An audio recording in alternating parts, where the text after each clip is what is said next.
to watch the overall picture.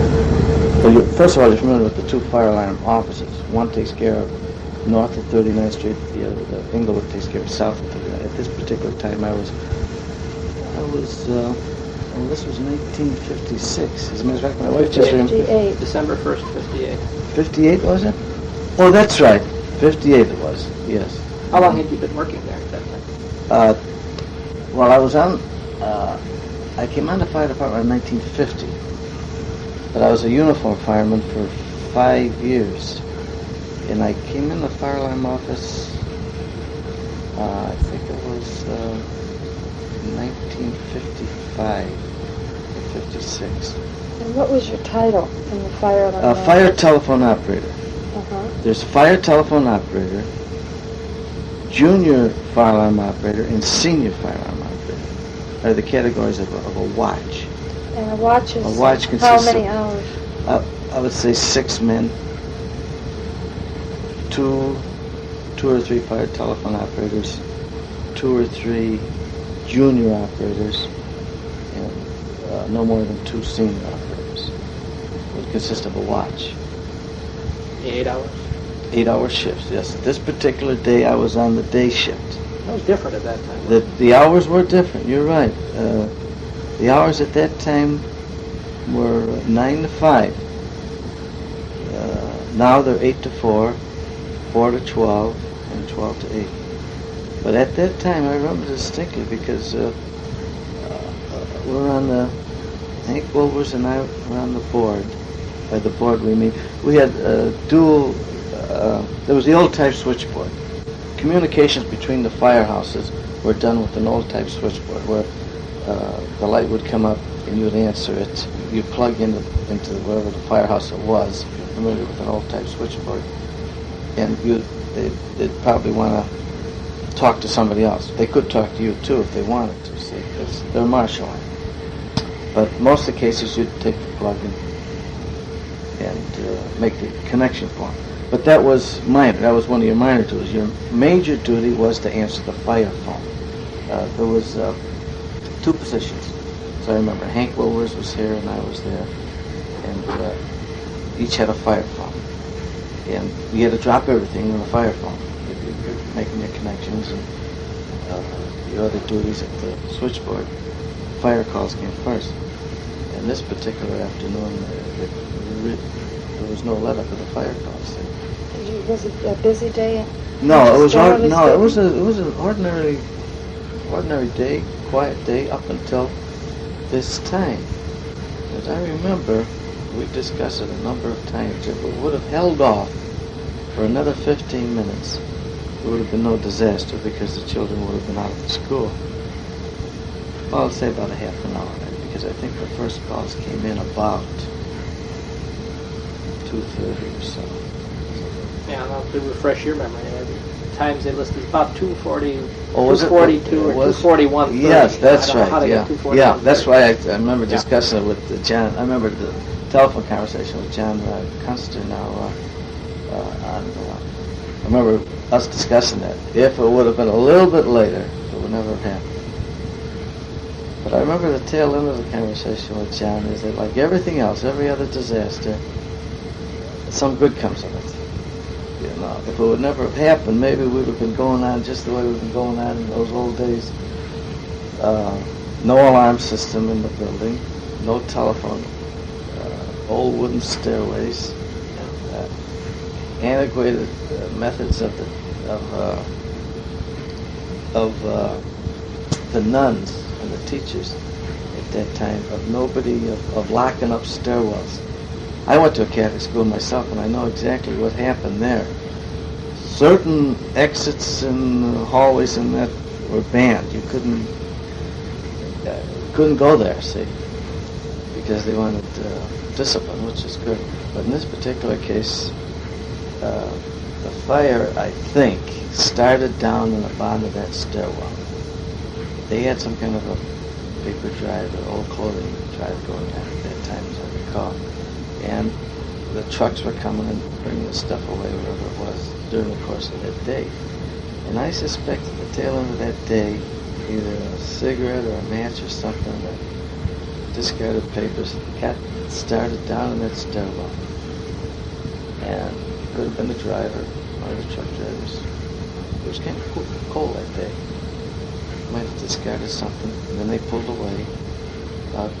Because that fire must have been going at least half an hour or so to get a headway up the way it did.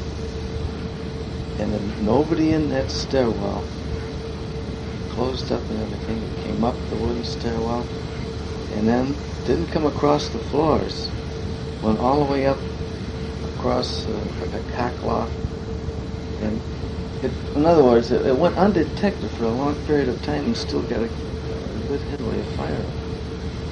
Now, you were a fireman then, right? Yeah, so I was a fireman for 5 years at Harrison and Laughlin, see. And then I came into the fire alarm office. Why did you switch? Well, financially mostly, is that at that particular time they needed fire alarm operators. And I had the knowledge of the fire department in the city in the first place. That was the first requirement. The second requirement was I was in the Air Force and I had the Morse code. And at that particular time, the way they communicated with the fire alarm repairman, there's a little key in all these fireboxes, and they communicated with one another through Morse code. And I had that, and I took the exam. And actually, when I did it at the time, I did it just to do it, you know. I didn't think I'd be that successful, but I think I landed 3 or 4 on the list, and the chance for promotion was far greater in the fire alarm office than it was in the fire department. And I took a year's leave of absence. That was in 1955, it was. And sure enough, I got the promotion. Why did you take it? What do you mean, a year's leave of absence? Well, I had to leave the uniform part of the fire department to get into the. Although it's still a fire department, it's a different branch of the fire department. So you took a leave of absence and did this for a year to see if you'd like it? Is Yes, that what you mean? that's right. And you decided you'd stick with it. Otherwise, I could have. As a matter of fact, another friend of mine did just the opposite. Ernie Grocky. He was an engineer on the fire department. He took the exam too, and he had all the knowledge. He was in the signal division of the service, and that helped him on the exam. This was back when they had civil service exams. But he came in, and it was too hectic for him, and he went back on the fire department. If you just left the fire department, you can see how hectic it is. It can be. Was it noisy? Well, yes, it's noisy, but that's. I mean, back then it was a little different. Oh then, yes, wasn't it? oh yeah. How was it different? Well, first of all, we didn't have as good a radio communications then. That was the biggest change of all, was to become the advent of radio. All the rigs had radios now. At that time, they did. Say. So how did you talk? Or did you talk to the rigs? All of them didn't have radios back in the 50s. So there was no way of communicating. Is that right? Well, if they could go to the firebox and pull the box if they needed help, or they could go to a public telephone. But at the time of the fire, they did have radios. Yes, they did. Yeah. Oh, at the time of Right, the fire. prior to the fire. Yeah, at the time of the Oh. fire, they Other did than have 50s, radios. yeah. Yeah, Oh, I see. yeah. Yeah. But you asked a question about the biggest change in the fire alarm office is radios. Now they can go out and inspect it on an immediate call. Now that day, Oh yeah, back to that particular day. Yeah. yeah. Now did anything notable happen that morning or early afternoon? You were working what, 9 to 5? 9 to 5, right. No, it was an ordinary day as I remember. I can't even recall if there's any large fires that particular day. There's supposed to have been a large fire the day before. Yes, there was. 411? Yes, there was. Oh, gee, it slipped my mind where that was. There was a large fire the day before, and I think it was on the west side, too. Not necessarily real close to where Our Lady of Angels is, but I forget the location. But, no, No, nothing unusual that particular day. Hank Wilbers and I were, Hank came on, came in the group. He was on the same list I came off. I forget what number he was on the list, but at that particular time, they had,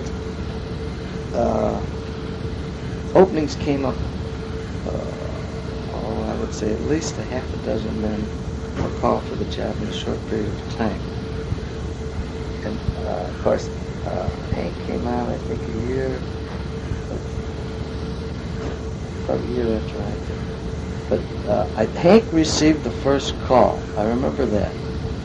And he received the call from the lady in the rectory for the priest. And she gave the address. She didn't know the address of the school, but the rectory is right behind the school there.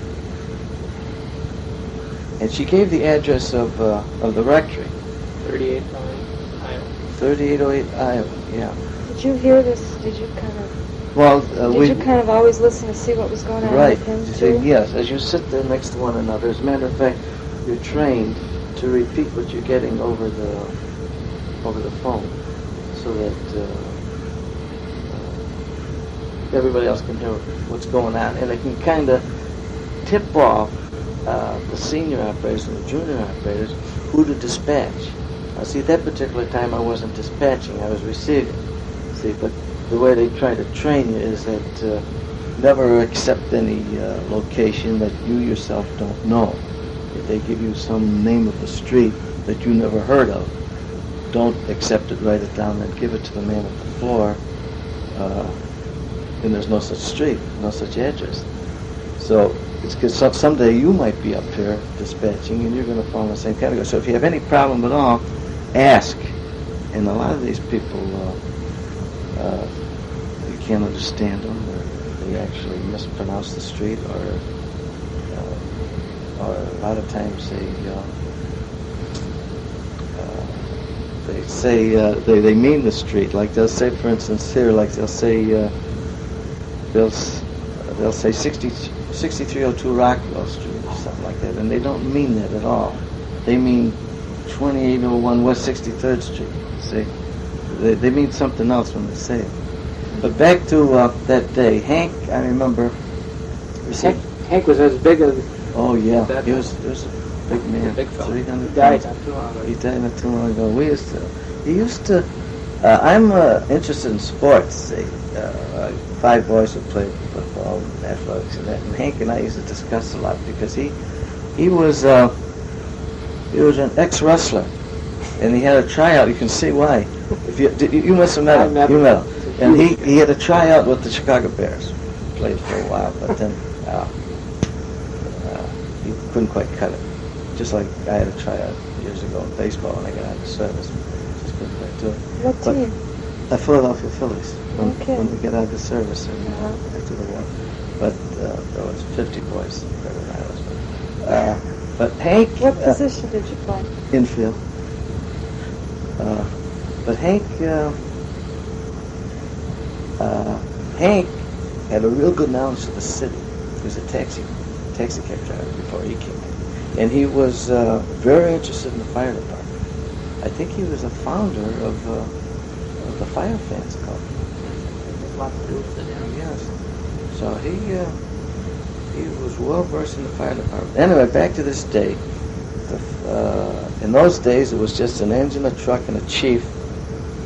And I forget what it was. Yeah, the squad went in on the fire too. Went to the address of the rectory. Now, who sent them there? Excuse me, but I just don't understand. No, that's fine. Well, he turns and gives it. Now, were you in the downtown firearm office? No. No. Well.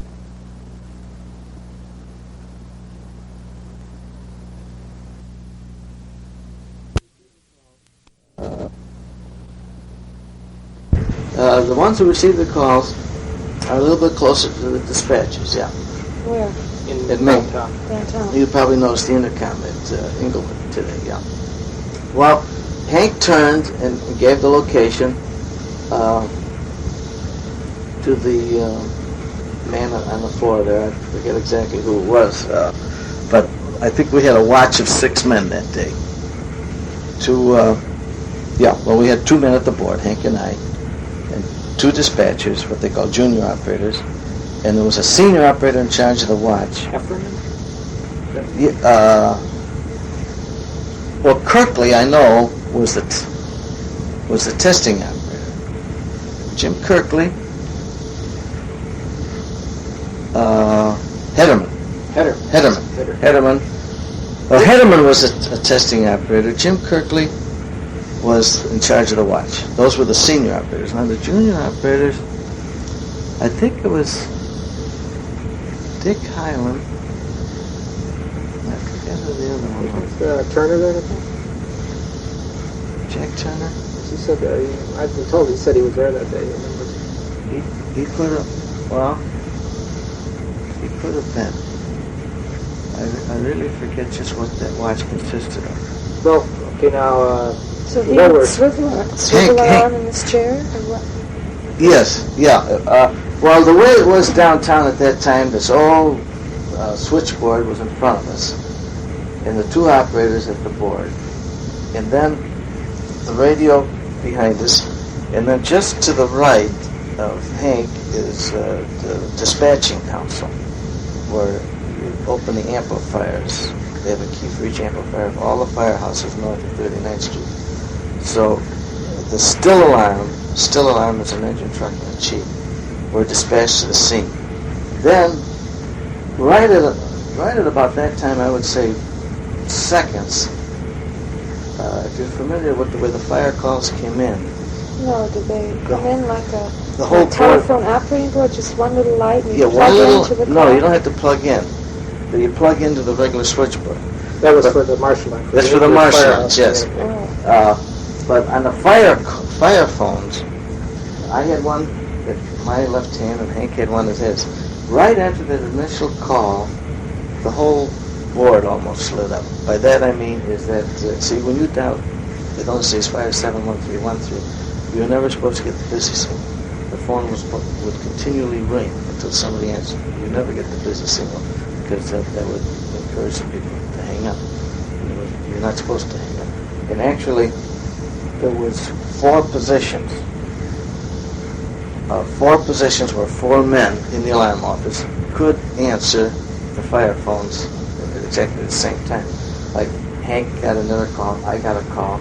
And the call that sticks out in my mind is where we found out how bad it was the woman in the little store right across the street from the school gave me, like we were trained to, especially after the companies were sent to the scene, to get more information so we could tell the man in charge of the watch what was going on. Like say, for instance, it was a bad train wreck or an explosion or something of that nature.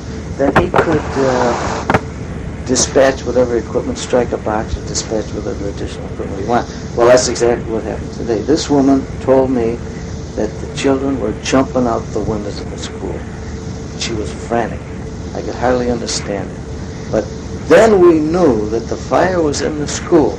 Did she say the name of the school? Or yes. Do you remember? Yeah. Well, we knew then that it was Our Lady of Angel School because of Hank's address. That they got to be the only school. How did you know it was a school, though? You just knew the address, right?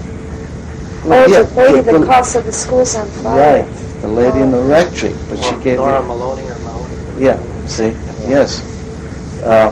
Well, with that information, this woman in this little school store, we struck the box. By How that, did you know she was in that little store? I said, "Where are you?" Uh-huh. And she gave me her address. She said, "No, my store isn't on fire, but I can see right across the street the fire and smoke coming out of the school, and not only that, the kids are jumping out the windows." Well, no.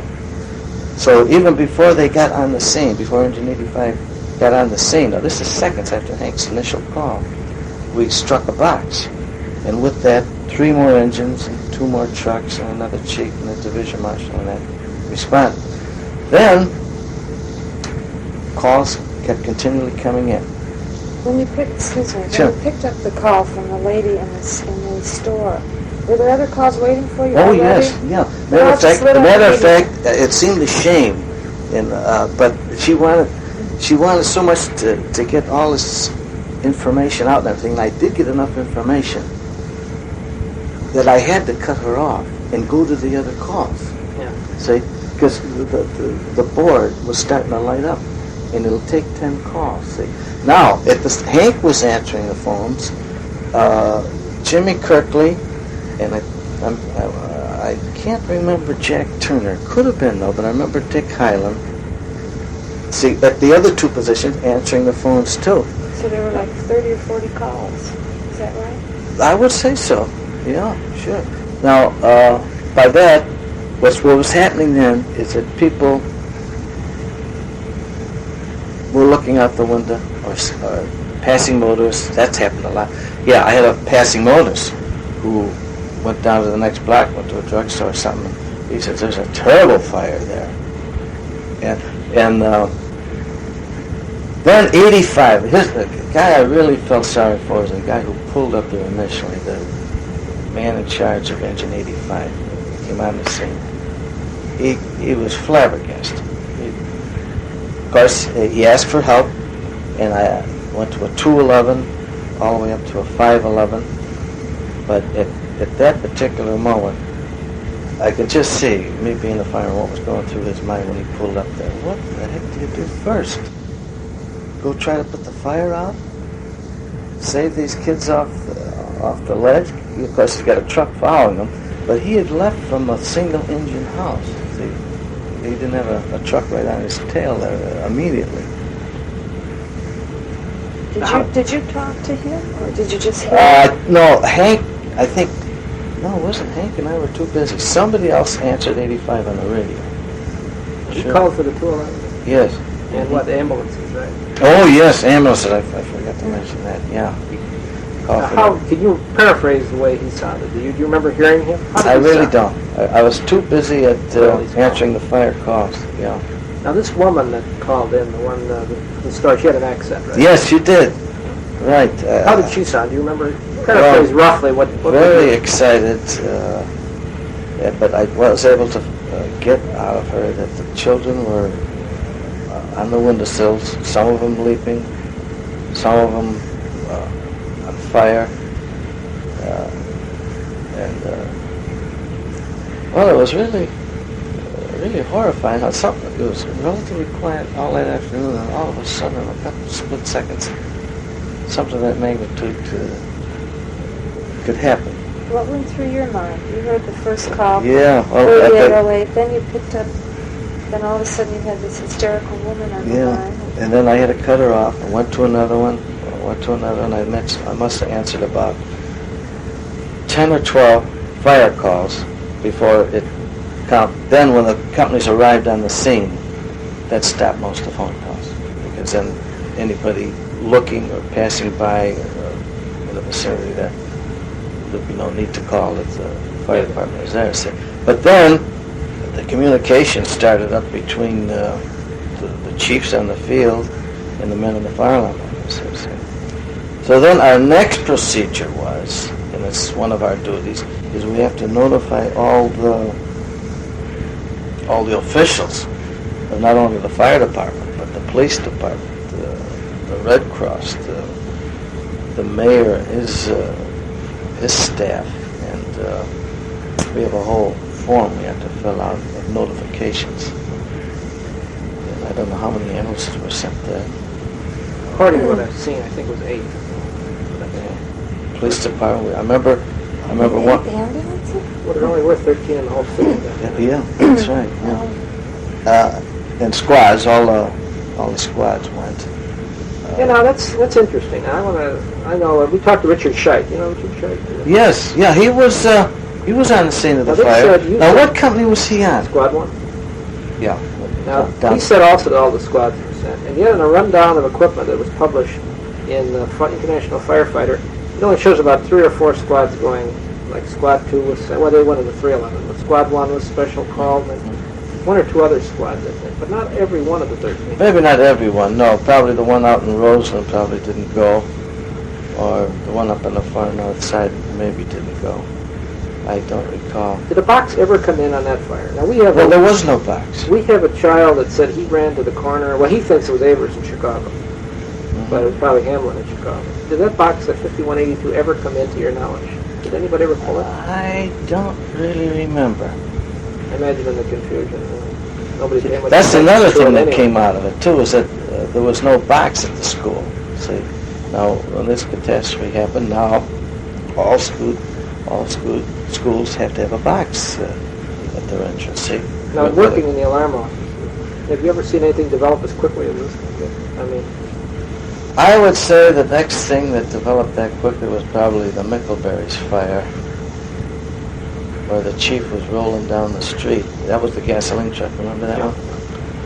Of course, that wasn't quite as, not nearly as disastrous, but no, I would say, no, that probably was the one that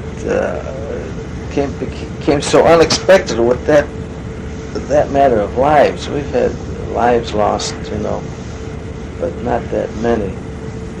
Did you have children at the time? Yes. How many? Let's see. So I must have had. That was 18 years ago. 8? Oh, well, that'll help me out. Timmy's 15. I had 5 children then. Yeah. That's how many right. boys? 3 boys, 2 girls. There was 3 boys and 2 girls, right. Were they in Catholic schools at that time? Yes, they were. What part of the city did you live in at that time? Here. You were Right. south. You were right here. South. Yes, as a matter of fact, that's right. We were just discussing it. That's 20. It'll be 20 years ago. It'll be 18. 18. Yeah, it'll be 18 years ago. Yeah. Yeah, that's where we were here. You were here, and Yeah. they were in a Catholic school. Yeah, they were Had over you at just Sarah- moved here? Yes, we had just moved here. That's right. From where? We're in the same neighborhood over at 64th and Albany, but we moved here to get a little bit closer to the school. Yes. And what school was it? St. Rita Grammar School. That's right. Oh, yeah, on That's right. 63rd. Well, that's the high Yes. school. That's the high school. Uh-huh. Grammar school is right over here. Yeah. When those calls came in, did you have to write them down? Yes. They didn't have an automatic tape recording system, right? No, they didn't. So you had to... We had to rely on the telephone operators at that time.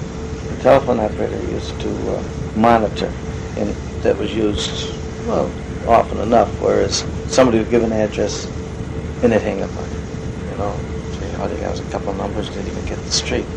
Then some of these telephone operators would monitor, so you'd call them back, and she'd say, well, I got part of it, so we kind of piece it together. What telephone operator do you mean?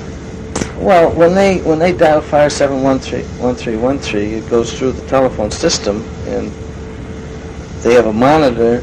They did have. They don't have because of the recording now of everything that comes in. But she used to listen in on the phone. So they didn't have a direct line to the fire department? Well, it was direct, but it went through a telephone operator monitor. Oh, is that right? She'd get a signal on her board that somebody was calling fire 71313. And as the call was being dialed in, or sometimes the person would just dial operator, give me the fire department, and she'd just listen in. So, Well, I was an operator, and it wasn't... I was just a regular operator. If we got a fire call, we were just to plug them in. We were not to listen. oh, is that right? We were to go on with the rest of our work. So that's why I was curious. I wonder if that would be interesting for you guys to check that out. Who was... Well, now, the interesting part is there, in the one book, it does list the telephone company log of the calls. Yeah. You remember you saw that. It's kind of interesting. The telephone company somehow was monitoring them. Remember that? Oh, They were wondering sure. how I the know they telephone were company monitoring, get a yeah. record. Because I remember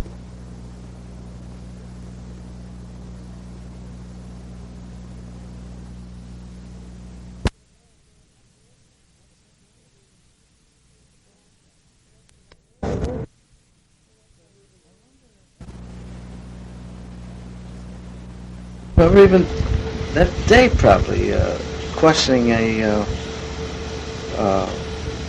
questioning the monitor for some reason or other, double checking the location, and most of the time they were very good. They just listen. Or sometimes we would get something that would, they called Fire 71313, and they actually didn't want the fire department. They dialed that because that was the number they knew by heart, and it was, I don't know whether it was a police matter or some other matter, and I'd tell the operator who was listening in, will you connect this person to whatever it was, police? But there were monitors on the fire lines. As a matter of fact, I remember one of our duties were on big fires or controversial fires is calling the monitor back to get the exact time we got the call.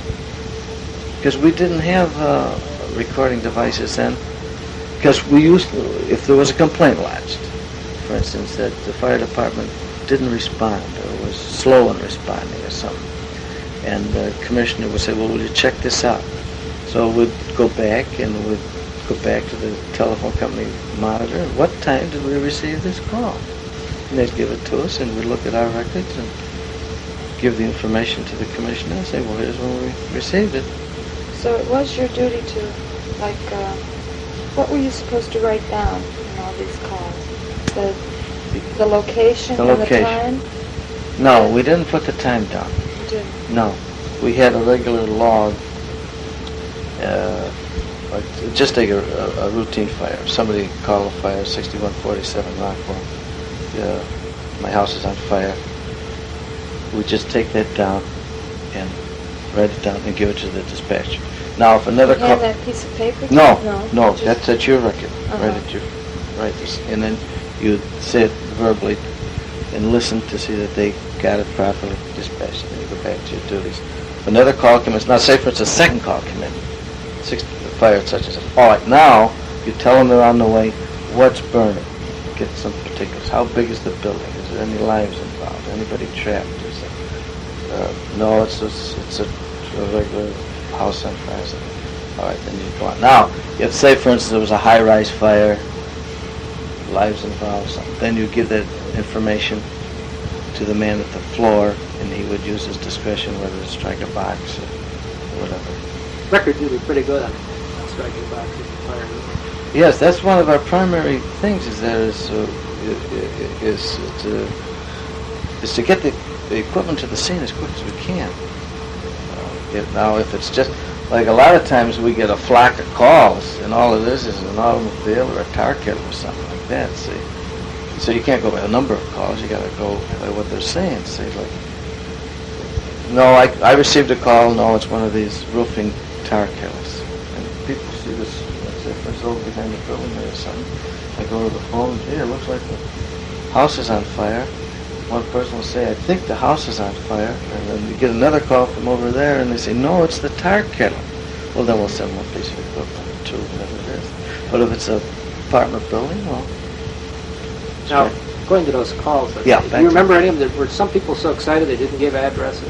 Or what happened? Do you remember any of them in particular? Well, yes, I really... There were... I would say, from the time it started, until, as far as our duties are concerned at the switchboard, it was only about a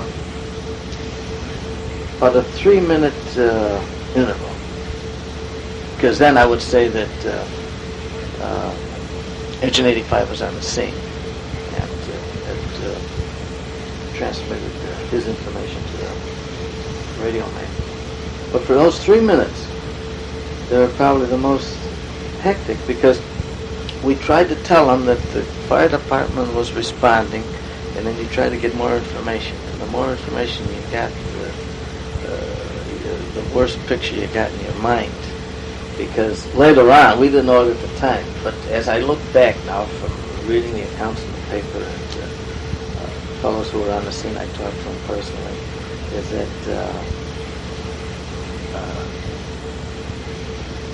the way those the kids just couldn't get out. Some of them, through the discipline that they give them in the schools, they might have got out. It was a combination of two things: confusion, and then too much discipline. I remember one guy telling me a story, one of the firemen telling me a story. They went to a room, and everybody was huddled in the room, and evidently the teacher had told them, "Don't leave." See, and whereas and something must have happened to her. She must have tried to go out into the hall or something, got overcome with smoke. And whereas if somebody else could have let them out down the corridor, close to the floor or something, they might have got out. But they waited too long in the room, and they got overcome with smoke. But back to the calls again. Those 3 minutes of calls, and I do. There was. Strangely enough, see, the other part of the city goes on too. As these calls were lighting up, and it wasn't my idea, but I think it was Jimmy Kirkley's. No, it was the chief operator says, "Now be careful of these calls. There might be some other fires too." And sure enough, there were. Among your calls? Yes. See, there was other calls in between these other people calling in for our Lady Evangelist fire. I remember there was at least 2. They turned out to be just routine fire calls, because you've got to bear in mind all the calls north of 39th Street were coming into the fire alarm office. So there was a fire up on North Clark Street or something that I picked up, and you could almost tell the difference in the voice. Not that the person who called this fire on the north side was relatively calmer than the people who were watching Our Lady Evangelist fire. And I got the address for what it was. Was that Clark Street? I remember Clark Street. And these other fellows, as busy as they were, I turned and I gave them, we have another fire now on such and such a number on Clark Street. And they dispatched those countries. See. And this is right in the middle of the, might have been in 3, 4, 5, 11, whatever it was. Never stopped. No, see, and then I think there was an accident in between there that Hank got. No, well, you were answering these calls. Were you and Hank kind of talking to each other? Yeah, we're right next to one another. Yes. You remember what you said to each other? Well, I remember saying, "Oh, gee, this is really terrible." Because Hank was very familiar with the actings of the fire department out in the city, and it was frightening. And then I remember the relief coming in, and 5 o'clock. yeah, well, they usually come in, or we try to relieve one another about half an hour early, just so we can go over anything we have to tell them. When they come in, we have to familiarize them what's going on. If such and such a company is out of service, or who's working that particular day, and because there's other duties that have to be told to the incoming crew, just like the fellows up at the counter there have to tell them. Say, for instance, it wasn't this particular day; it was a routine day. There's always a couple of fires out or something. They have to, when they relieve them, they have to say, well, who's out and who's home? Are they picking up from this fire? And things of that nature. But I remember the fellows who relieved us that day. It was we had told them all the notifications we had made, and oh no, the fire was still in. No, wait, was it? That would have been at 5 o'clock? Well, they were in there about 4:30. Our relief was in there. I mean, Hanks and I, but we hung around. But I'm trying to remember if it was struck out at that time. I don't think so. No. Here comes to mind of like 4:17. I'm not sure. When it was struck out? Well, that's, I think, what our discussion was. I says, no, it struck out, but there's a lot of lives involved. We had no idea it was close to 100.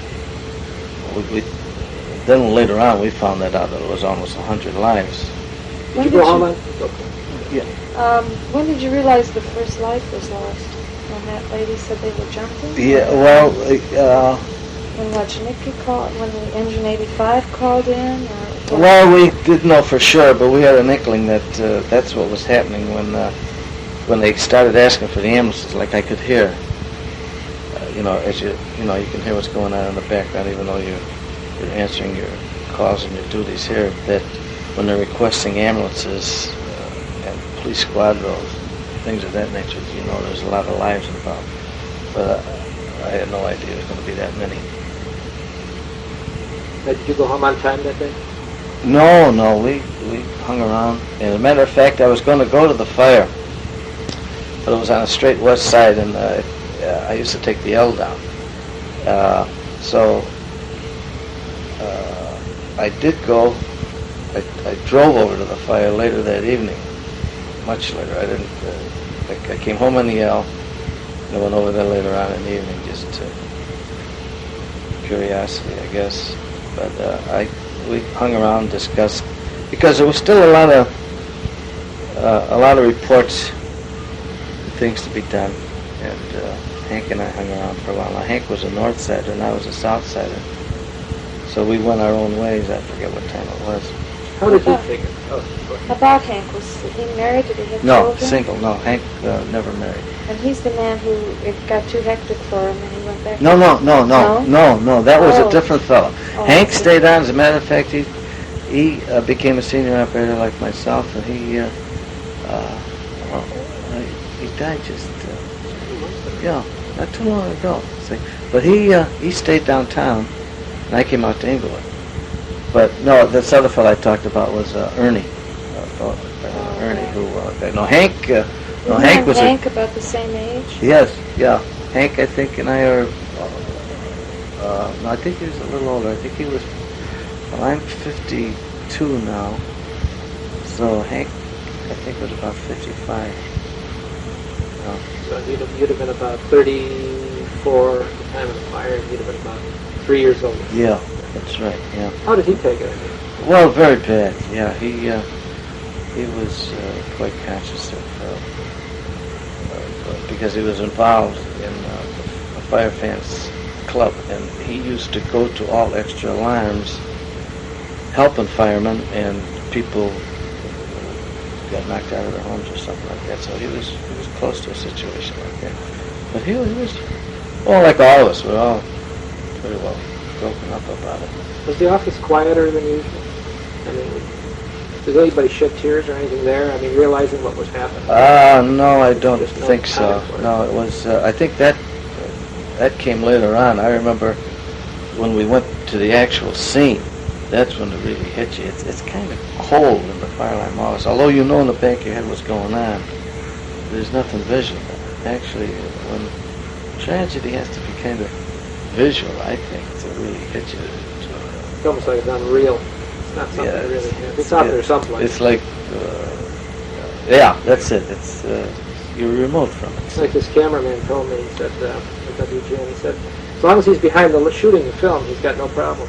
Yeah. But if he starts looking around too much and seeing gory things, it'll get to him. Yes, as long as he's shooting, he's divorced from the scene. It's his job, see? Yeah. Psychological reason. Yeah.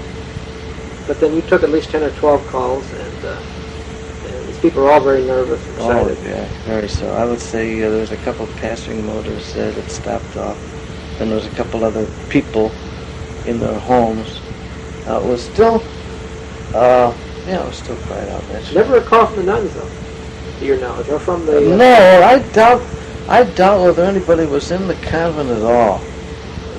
If there was, it might have been one elderly man that just takes care of the convent or something. Because you have to remember, the teaching nuns would be in the school, you see, at that particular time. There was some calls from the neighbors close by, and they said the smoke is really coming out of every window in the place. Dense black smoke. And reviewing back, I remember going down to the inquests and the inquiries about it, similar to this a little bit, trying to give them as much information that I could get, but actually they got most of it from the people who were right on the scene. But from what I get from their testimony was that got out of hand, up the stairwell and across, and then it went for the longest time undetected. And then when they did find out about it, there was no way. I guess there was nobody down.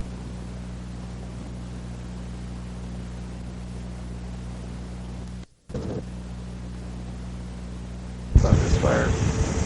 Why wasn't the fire department notified? Did the fire department? It did take too long for the fire department to get there. There's always been a lot of controversy.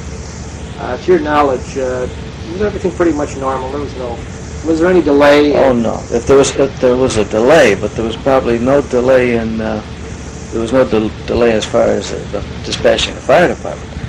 The delay came about where the fire went roaring undetected for a long period of time. That's where the delay is. And then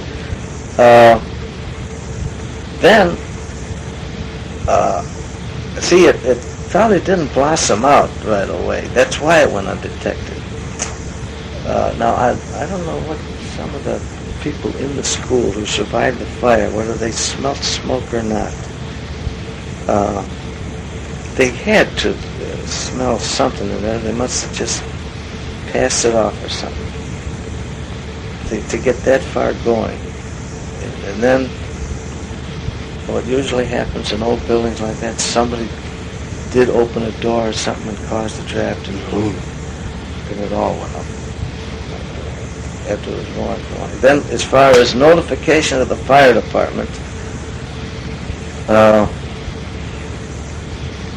well, like I said, the initial call was from, what was her name, Mahoney? Yeah, I did Mahoney. That was the first call, I think, registered. Did she identify herself? Or? No, I think the name came out later. Or she, I don't know if she identified herself to him. Hank would have taken this. Yeah, but whether he got the name, I think the name came out later on when they probably were finding. And then you talked to Mrs. Golacki. Was that her name? Yeah. Mm-hmm. Yes. And then, of course... You remember her telling you she saw people jump? Oh, yes. That sticks out in my mind. As a matter of fact, I remember giving that information to Jimmy Kirkley. Now, Kirkley was the one that dispatched the first company. Well, I really don't know dispatch. There was two juniors at the time. See, Hank gave, and then, like I said, right about the same time, Hank got the call, I got a call, and then the calls kept piling up. But I do remember giving the information to the floor, and the box was struck.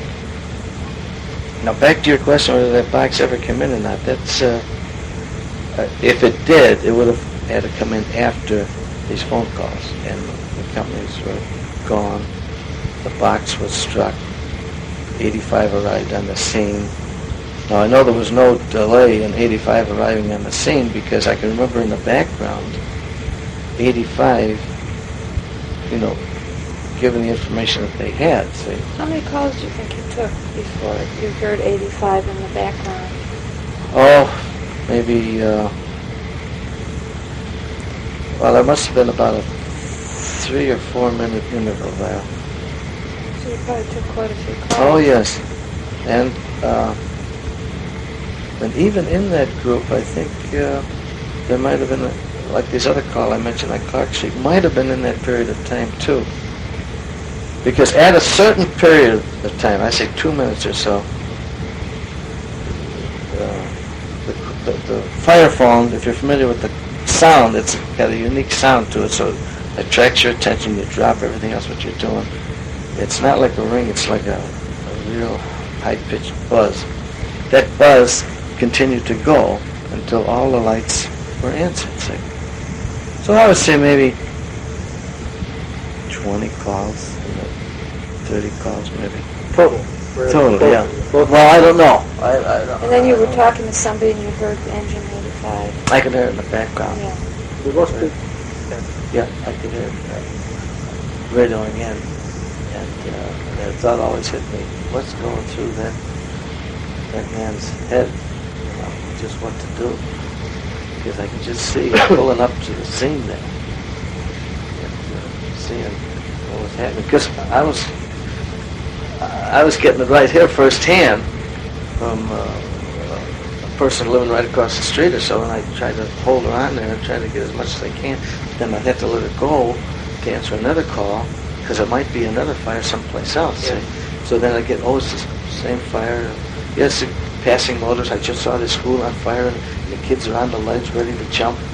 They go, oh, yeah, we're on the way, I think, and I let them go. And then, like I said, I could hear then all of them, and then I think it went to a 511 in a matter of minutes.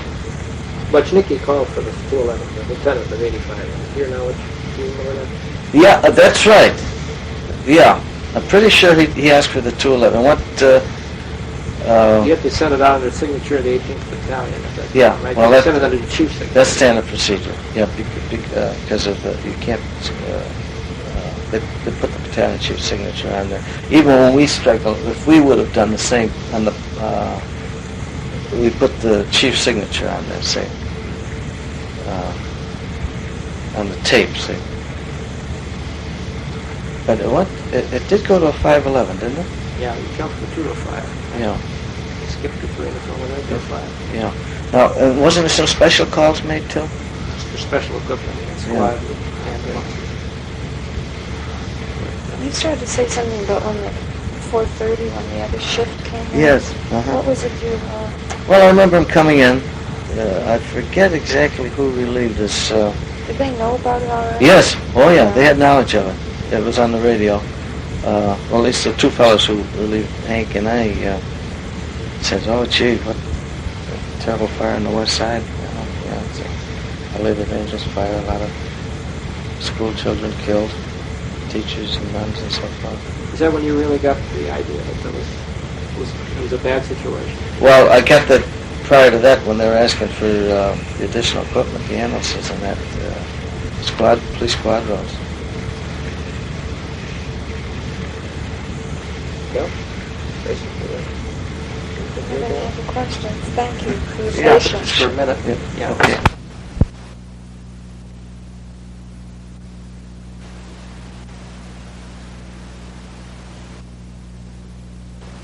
I kept